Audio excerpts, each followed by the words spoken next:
কিন্তু সম্পূর্ণভাবে ওর পুরনো জীবন সবকিছু ভুলে গেছে। তো এরকম একটা অবস্থায় ও কি করবে, কোথায় যাবে, কোথায় থাকবে, এসব ভেবে আমরা বেশ চিন্তিত হয়ে পড়ি এবং তাই নার্সিংহোমে চিকিৎসা করানোর পর আমরা আমাদের বাড়ি নিয়ে যাই।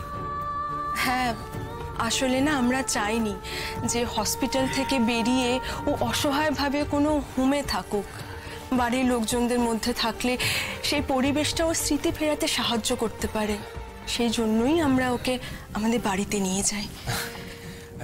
আমাদের বাড়িতেও খুব ভালো আছে জানেন তো, মানে আমার আর আমার ভাইয়ের কাছে ও তো একদম নিজের বোনের মতোই। আর আমাদের বাড়িতে দুটো ছোট ছোট বাচ্চা আছে, তারা তো ইতিমধ্যে ওকে খুব ভালোবেসে ফেলেছে। আর আমার মা বাবা, এর মধ্যে ওরাও খুব খুব মানে ডিপেন্ডেন্ট হয়ে পড়েছে ওর উপর। বলতে পারেন আমাদের ফ্যামিলি মেম্বারের মধ্যেই একজন হয়ে গেছে। এর মাঝে একটা ঘটনা ঘটলো হঠাৎ করে, মানে যে কারণে আপনাদের খোঁজ পাওয়া আর কি।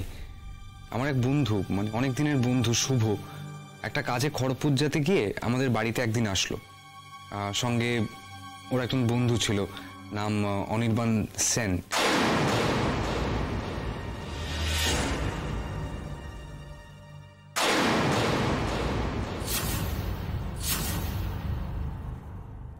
অবশ্য আমরা তাকে আগে চিনতাম না কখনোই।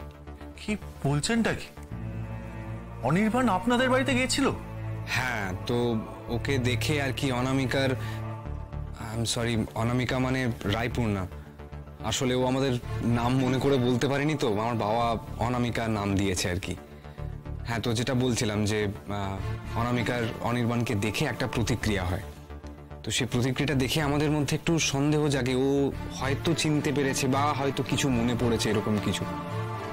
তো সেই কারণেই আমরা এর মধ্যে নিজেদের মতো করে একটু খোঁজ খবর নিয়ে কনফার্ম হওয়ার চেষ্টা করলাম আর কি।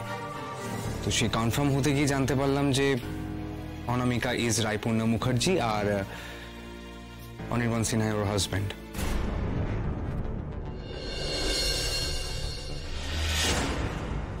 ওটা হাজবেন্ড? একটা ক্রিমিনালও?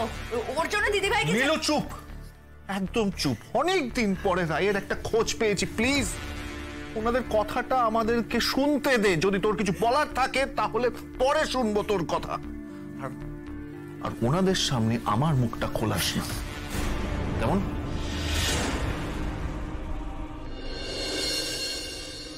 তারপর বলুন না, তারপরে কি হলো? তারপর তো দেখতেই পাচ্ছেন